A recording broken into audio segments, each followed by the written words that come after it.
Welcome to the Business Brains and the Bottom Line podcast. My name is Paul Deligro. My guest today is Christian Muntean, the author of Train to Lead. I have this book right here, The Unstoppable Leader's Plan for Peak Performance. Welcome to the show, Christian. Thank you, Paul. It's good to be here. Yeah, so read the book. Thanks for sending it, by the way. And I understand you're in Anchorage, Alaska. I am. Yep, we're up here in the dark right now.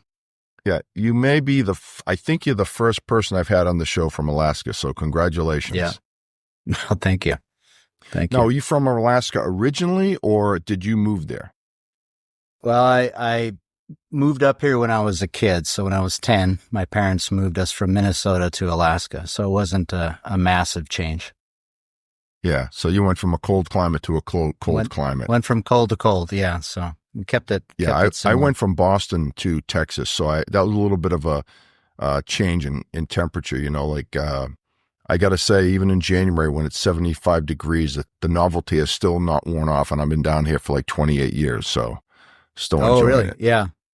Yeah, it's I can appreciate that. Yeah. So let's dig right in, Christian. I enjoyed the book, and I'll tell you, as I read it, the first thing that jumped out to me, well, a couple things jumped out to me, all the comparisons between athletics and physical training and leadership. And yep. I really agree with all those because they all take a lot of discipline, a lot of hard work, right? It's not something that just you flip a switch and you're in shape. And I think leadership is the same way. So I kind of liked a lot of your analogies. I really enjoyed the book. Great. Thank you. But I'll start out by asking, why'd you write the book? That's always my first question when I have an author on. What was the genesis? Yeah. So this was a concept that, I just had to get out. I don't know how else to explain that. It's my third book, so I've written other books, but one day so part of my background is I used to be a strength and conditioning instructor, kind of as a side hobby. And I've been involved in athletics most of my life. And one day I was wondering, as I was leaving the gym, I was wondering, why is it that you can train an athlete? You could build a training program that will allow an athlete to peak out right before their event. But when it comes to leadership, it's always, hey, here's some ideas, here's a workshop, here's some books, don't screw up. And we really leave it to chance. And that just really bothered me, that topic as important as leadership, it seemed like we didn't really have a good way of handling it. I have a master's in it, so I've read, I just say that to say that I've read a lot of leadership material. Sure. And there's a lot of great theory and research out there, very, very useful, but it's not organized in a way that helps leaders easily assimilate the information and take it in and adapt to it and utilize it. And it's confusing oftentimes for leaders. So I wanted to create something that a leader could easily access. Yeah.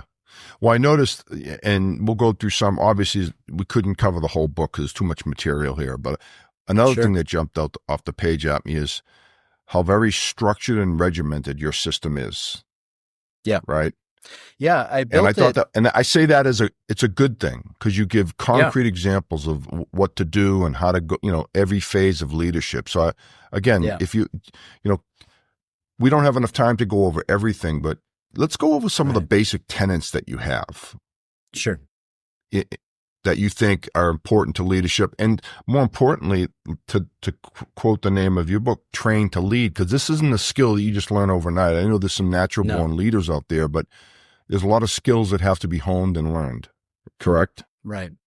Yeah. Yeah. So it's skills. And I think even more importantly, leadership is unique in the workplace or in the community in that most other jobs are skill-based, but leadership is really about how you express yourself. I mean, it's a relationship, and it's how I engage with other people if I'm the leader, and how I'm able to help, communicate a vision and inspire them to act in alignment towards that vision.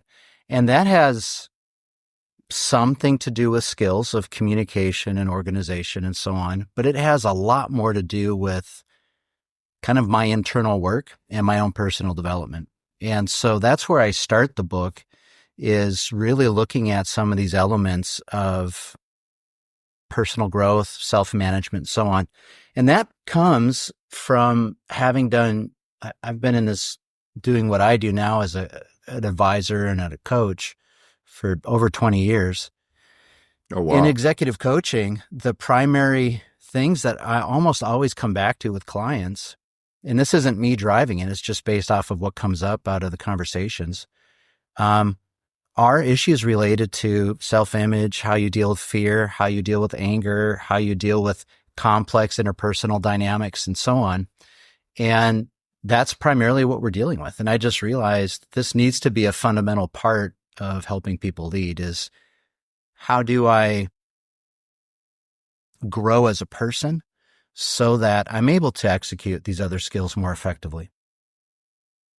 Yeah, that makes sense, complete sense. I mean, I, as you're talking, I'm kind of thinking of examples in my life of people that I've worked for and with. And, I always said that the good leaders to me are the ones that make you feel good about yourself, that you want to run through a wall for. Now, that's kind of a generic term. I'm not sure how to put my finger on everything they do, but I'm sure you could go back through your life and the people that you've worked with and for that really motivate you and feel good about yourself.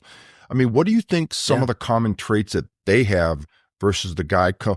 This is probably not a great thing to say, but I call it the cliff theory. Like, there's some bosses that if they're standing on a cliff and they're teetering and they're going to fall, would you reach out and grab them, or step back and let them fall? I've never heard that. Joke. It's a joke, but you know what I mean, right? Like, it's just someone that you worked for, have no respect for, versus the guy that you'd run through a wall for. I mean, this book is pretty comprehensive. I've not read a leadership book like this before with this much detail in it. I mean, what do you think some of the common threads are between the guy that you'd let fall off the cliff and the guy you'd pull back, Well, I think it has a lot to do with, this would be my guess, not having studied that specific scenario, but my guess is the leader that you'd really want to, tie into and save or follow is someone who understands your interests and what drives you. And an aspect, maybe not all, but an aspect of their leadership. This really gets to the core philosophy of the book, which is servant leadership, which is a term people use all the time.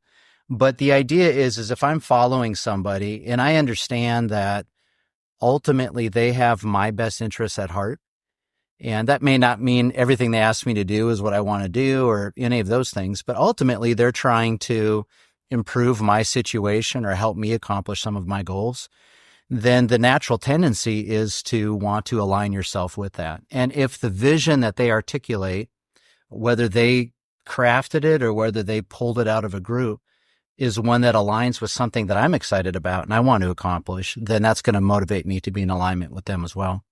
And then, the third or fourth things has to do with how well do I feel respected and valued by them?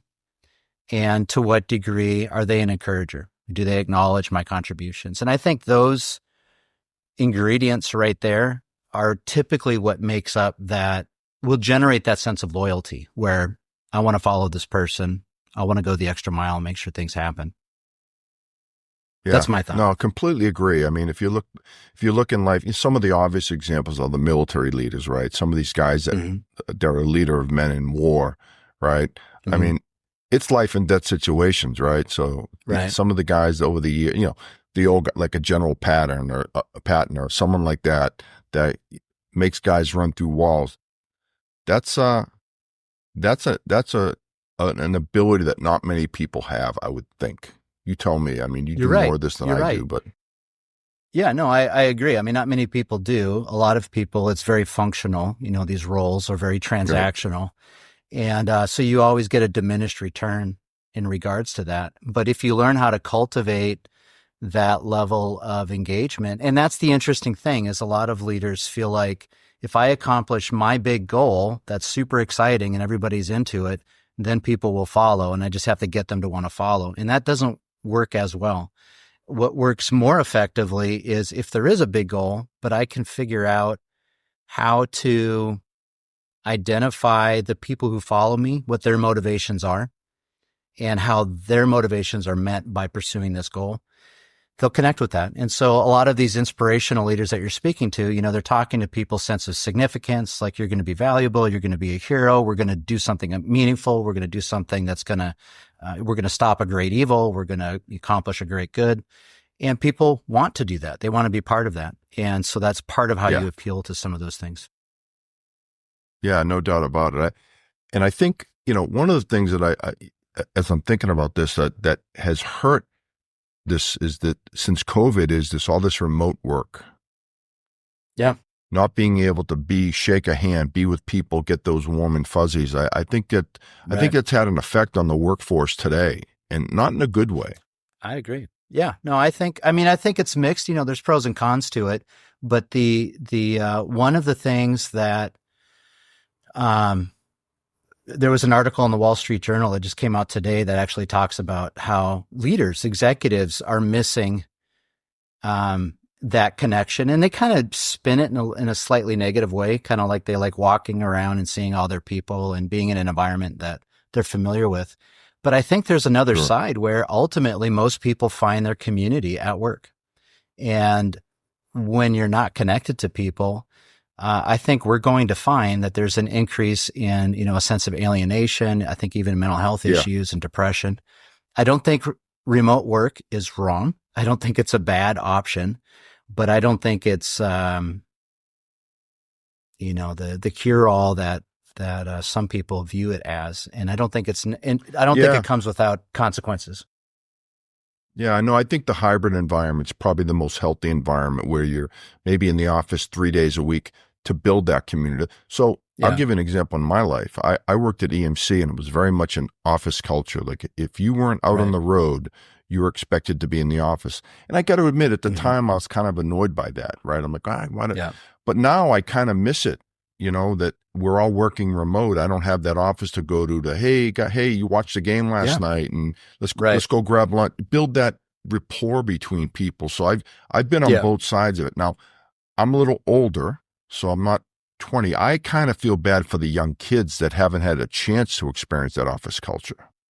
Right. Because like you said, and you just said, I'm curious depression, to see anxiety. how things will swing. Yeah. I'm curious. You know, it's kind of like, I was talking with a client yesterday, and she's in a open format office space, which has sort of gone out of style. But for a while, that was the big thing, you know, create space for serendipity and overhearing conversations.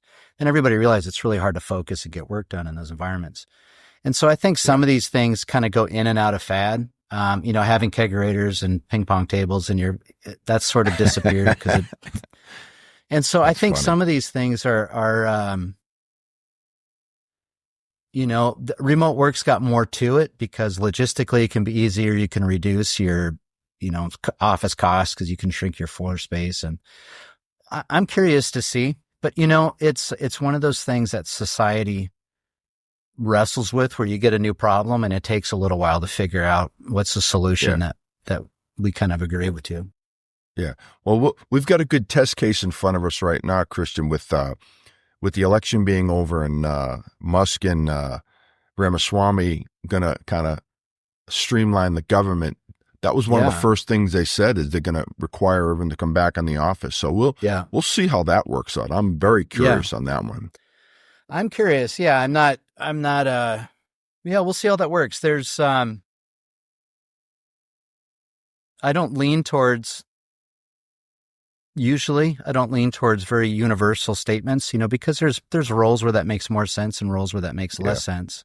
Yep. I am kind of curious if part of that is to just see if they can shed some of the workforce, you know, people that don't want to move, and to just use that as a way of creating natural attrition. We'll see. We'll see. I mean, there's a lot of promises being made and a lot of statements being made. So we'll see what actually is implemented. Yeah, it's going to be an interesting next 4 years. I don't know what's going to happen, but a lot of things going on. So we'll see. Yeah. We'll Newspapers will do well again. Getting back to the book, you know, as I'm reading it, How long did it take you to come up with the system? Because this is a very Yeah. regimented, detailed system. This is not Yeah. like, hey, pat the guy in the back and feel good about himself. I mean, this you put a lot of thought and time into Yeah. this book, I from what I appreciate you can see. noticing that. I would Yeah, say it took me, probably took about 12 years for me to develop it, I to was going to test say, it, to because work with it. there's no way you could have written this in like a few months, because this is a system that I think, correct me if I'm, you've developed this over a lifetime almost, right? It's over a long time. I mean, what I did for the listeners, is I adapt. So there's when you're working with elite athletes, there's a system of structuring training called periodization. And it's a way of starting out with like basic conditioning, then adding in strength training, and then shifting to power training, and then shifting to endurance, and then a recovery period. And it's a cycle, and it's a very, very common that trainers and coaches know about. Most athletes don't Sure. always know they're going through that, but that's how you design programs. And you get lots of research around it. You get some of the best results using a methodology like that. And so what I did is I Yep. applied that same concept to leadership development. And what I wanted to do was to write the book as if you picked up a book that was on how to train for a marathon, or how to train for rock climbing, or how to train for whatever your event was, Right. powerlifting or something, and actually write it out with training plans for beginners, for intermediate, and make it detailed so that somebody who just picked it up could walk themselves through like a good executive coaching experience. Yeah. Well, I noticed like at the end of every chapter, I forget what, if it was every chapter, you had like action items, Yeah, every right? Which chapter I there's thought an was exercise you can do. And then, Yep. and they're designed, at least that's the way I coach, where most of the people I coach are already super busy and maxed out. So all of the things that I ask them to do usually have to be integrated right into their normal work, or it's not going to happen. So I try to make most of the exercises very easy to do. And at the end of the book, I have training plans. So depending on your So, experience as leadership, you can adapt the information in the book, and kind of walk yourself through these 90-day cycles that will produce yeah. growth. And I wanted it to be part of it was the challenge for me is how do I make this as do-it-yourself-able as possible? Sure. Yeah. No, that makes sense. I mean, as you're going through this, I'm thinking about different people. I mean, do you think can you make anyone an effective leader? I know it's kind of a broad statement. I think you probably know where I'm going with this. Is like, there's Yeah. guys that just have the natural instincts that do it, maybe take a little refining. And there's people that just want to show up and go 9 to 5 and just do their work and go Right. home. Those Yeah. people, do you think you can make them an effective Yeah. leader, an effective visionary? That's a great question. And it's one that some people ask. I don't think you can necessarily make them a visionary. What I teach though is that not every good leader, and in fact, many very effective leaders are not visionaries, but they know how to pull vision out of a group. So they know how to understand what does the group of people I'm leading, or the stakeholders that I'm beholden to, what is their vision? And they have skills and they know how to do that. And I teach that in the book. So either way, however you cultivate a vision, the real skill that's needed after you've done that is the ability to keep projecting that vision and keep that in front of people. So I think anybody can be taught some level of being able to do that. Some people will be more skilled at it. I don't think everybody can become cultivate the same effectiveness as a leader. But, you hope everybody can lead a little bit, right? Because most people end up becoming parents, and they've at least got a little bit of leadership they've got to do. Most people end up, there's places where you provide at least small leadership. And I think people can grow to be more effective in those skills. The way the book is designed, let's kind of compare it to athletics or fitness. Not everybody can become an Olympian, but everybody can become more fit and more healthy. And it's not everybody is going to run a highly complex, fast-moving organization, but everybody can learn to increase their influence and their ability to align the actions of others. even if it's just Yeah. managing, your household or a team of three. Yeah. No, those are great analogies, actually. I always say I work out a fair amount too, and you go to the gym and there's all different body types, right? Yeah. There's the guy who's 5'4", a little stocky. Well, he's got to work with what he's got, right? Right. And if you're 6'5" and look like a Major League Baseball player, you've got different genetics, and you got to work out with what you have. So do the best you can, right? Your drive, your motivation. I would say, oftentimes when you talk about people that show up for the 9 to 5, and I don't know this is always the case, and they're not interested in doing anything else. Something I've often found, and I can't say this as a universal truth, but what I've often found is there's frequently a self-identity or a fear issue in the background, and they're afraid of making a mistake, or they don't believe that they don't have a strong sense of self-efficacy where they believe that they can act and something will happen on purpose. And I've found that when I'm coaching, like when I'm working with newer, younger leaders, that as you start to cultivate that ability, then their confidence grows and they're able to step more into what would, be typically looked at as a leadership role or an activities. So I don't know if that's always true, but I find that that's often true, that lack of drive is tied to fear or inhibitions. Yeah. I mean, fear of failure is probably up there too, right? I mean, getting out of our comfort zone. Huge. I mean, yeah, that's fear of failure, imposter syndrome, the fear of being found out that I don't know how to do everything. Yeah. Those two things are probably the most common issues that even highly experienced leaders wrestle with.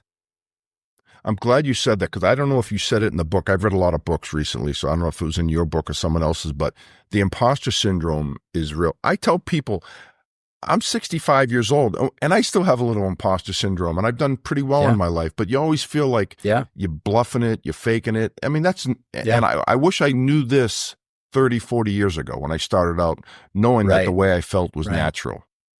Right? Yeah. Yeah. It's a very real, very, very common experience, but when you're going through it, you feel like you're the only one, that's experiencing it. And it can pop up kind of in unanticipated places, for people where they just wouldn't expect it, and catch people off guard. And so it's something to be aware of. Yeah. And if you recognize even it, very that's half successful the battle, leaders. right?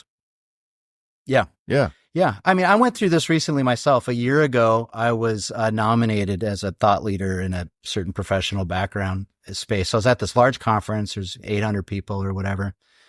And all I'm getting is like positive regard from the conference.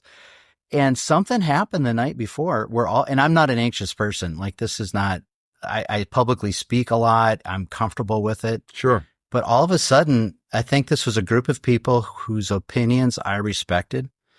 And all of a sudden, like, this weird anxiety of what are they going to think about me, like, kicked in. Yeah. And it took me a while to even identify what was going on. But I didn't sleep that night, and I showed up and it was all great. There was like nothing that I even had to do, but it was just an interesting thing that I felt kind of sabotaged by, that, I caught it, but it can happen to anyone. Yeah. No, I'm glad you said that, because I mean, obviously you get a lot of experience in speaking in front of people, but you probably had that feeling like, oh my God, they're going to find out I have no idea what I'm doing and I'm going to be embarrassed and all that stuff, right? Yeah. Yeah. Yeah. All that kind of kid stuff that you felt, when you were younger, it's like it's still there in some ways. And so you learn to manage it. You learn to deal with it.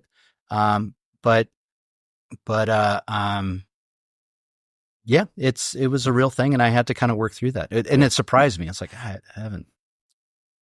Yeah. But I'm sure, with your experience, I'm sure you thought through it and got over it, right? Like,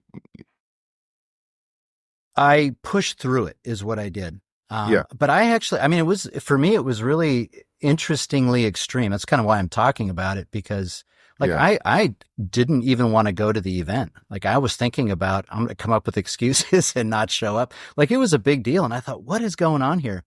And, finally oh, this is what's happening. Like it's, I'm just tapping into some little pocket of insecurity I didn't know I still had there. And so what I did is I didn't let emotions drive my actions. I stayed aware of my emotions, but I decided here's the things that I need to do. And I just kept walking through it. And, each time you do that, you teach yourself that you can tackle these difficult things. And this is whether you're dealing with a little anxiety situation, you're working on a conflict with someone and you need to have a tough conversation with an employee or a partner. If you need to take a risk at work, whatever those scenarios are, when you push yourself through them intentionally, you'll learn like you can do this. And then that makes it easier the next time around. It's kind of like, the fitness analogy is you don't want to max out all the time because you'll hurt yourself. You don't want to take on highly stressful situations all the time at work because you'll burn yourself out. But you should periodically stress yourself and make yourself have to do something that's uncomfortable, like on a regular, not all the time, but fairly routine basis. And that helps drive growth. And I think for leaders, it's important to do things that spook you sometimes. Yeah, that's a great point, by the way. It's like the way I term it is always like getting out of your comfort zone. Like I tell my kids, if you can, one of the biggest fears is public speaking, right? And I've told my kids, if you can master the skill of getting up in front of a group of people and get over that fear, you're gonna accelerate your career. You're gonna be able to go further in your career because eventually, to get to a certain point, you got to speak in front of a group. I mean, that's just it's inevitable, I would think, right? Yeah. And so even for me so. doing And this I podcast. think, no, go ahead, Christian.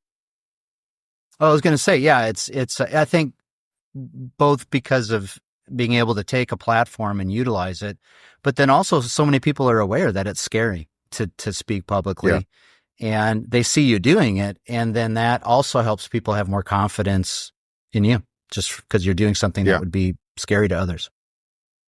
Yeah, I can just on a smaller scale. I mean, I when I first started this podcast, I was, Sia, my producer, was instrumental in getting me to do this, and I can tell you that doing the first few, I was like, what am I doing? What are people? I wouldn't say a nervous wreck. I wasn't that bad, but the anxiety of like, oh my God, But once I did a few of them, I'm like, this wasn't so bad. It was kind of fun, and I'm enjoying it now. So But I think if you can get that past that first step and be prepared, like anything, that's a whole nother ball game, right? If you're going to get up in front of a group of people and speak, make sure you know your facts and be prepared. And I think it gets a lot easier after that.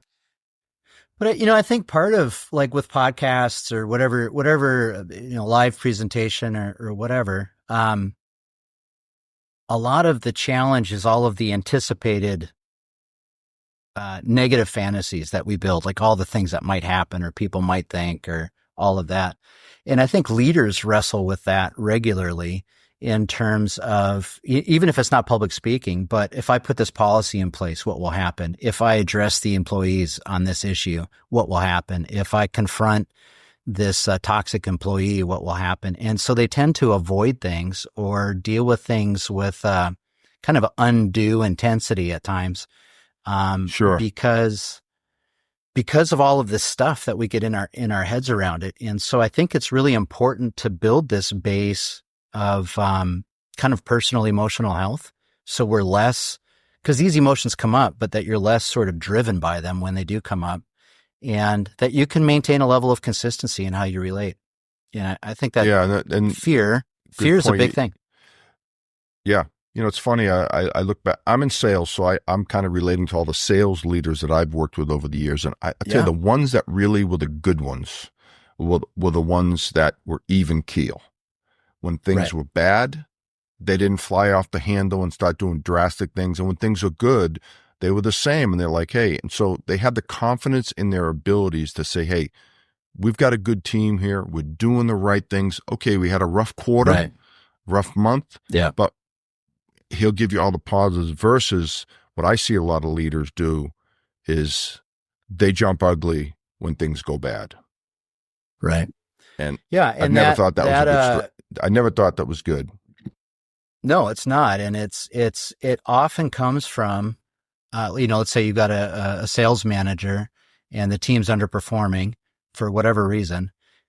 And if a sales manager's personal sense of identity isn't very grounded or strong, then they get threatened because this is going to reflect badly on them, or the fear is that it will. And so then they start driving people because they want to report a personal success. And there's nothing wrong with wanting to achieve a personal success, but Yeah. when it's mostly based off of how I'll be seen as opposed to how do I help the whole team succeed, that puts a twist into things that you feel and you don't like it. And it makes it harder to actually achieve the success that you want. Yeah. So do you have an official program like, and again, I probably should know this from the book, but where, you have an online course and all that good stuff that you can go to you and sign up and all that. What's your program like? I don't have right now, if people want to work with me, they would work with me directly as a one-on-one coaching, or I work with a client and I'll walk their whole team through some of the content in the book. Other than that, it's the book. So I don't have as of yet, I don't have an online program or something kind of in that way. So I would say it's the book itself has a program in it. And then if somebody wants additional support, they could reach out, or for them or their team, they could reach out to me directly. Awesome. So the last question, well, I got actually a lot more questions, but we don't have all day. But Sure. The last question, I always wonder about, what do you think are the distinguishing characteristics of truly great leaders? What do they have in common?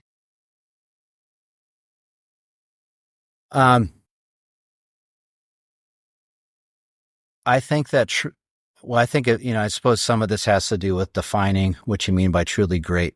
So that, because the people can perceive that differently. When I'm training on leadership, I'll often ask people to, give me words to define just a leader, not even a great leader. And almost always they'll use these positive words, like someone who has vision, someone who cares about people, someone who serves people. And it's interesting though, because I know, and I ask them, have you always had leaders that were like this? And they'll say no. In fact, many leaders I've had were not any of these things, but they were still in leadership roles. And so, but I've done this in different countries and with many, many different audiences, and it's always a similar group of words. And so I think there's just something in people innately where when we think of leadership, there's a desire for that leader to be good in the sense of being effective and caring about us. And I think that very good leaders or great leaders, people believe that leader cares about me. And even if they don't know me, they care about people like me, and they're effective at what they do. They can actually accomplish things. And the third thing, if I was to add anything to that, would be just the credibility of they do what they say they will do. So if they make a promise, if they make a commitment, they're consistent to that. And so in that way, it's not that complicated. Yeah. And in that way, it's not that complicated, but it comes back to just consistency in those things and being willing to not be so oriented around our own personal ambitions that we don't try to benefit the people that we hope will follow us. Because that's a huge shift in, Jim Collins' book, Good to Great, was kind of famous for people that have read it. It's a little bit older book now, but he found that in companies that outperformed the market consistently for a long period of time and outperformed their industries, he found that there was two traits that identified those leaders. One was they demonstrated personal humility. They're always described as being humble people by their followers or the staff. And the other thing is they had a very passionate commitment for the success of the whole.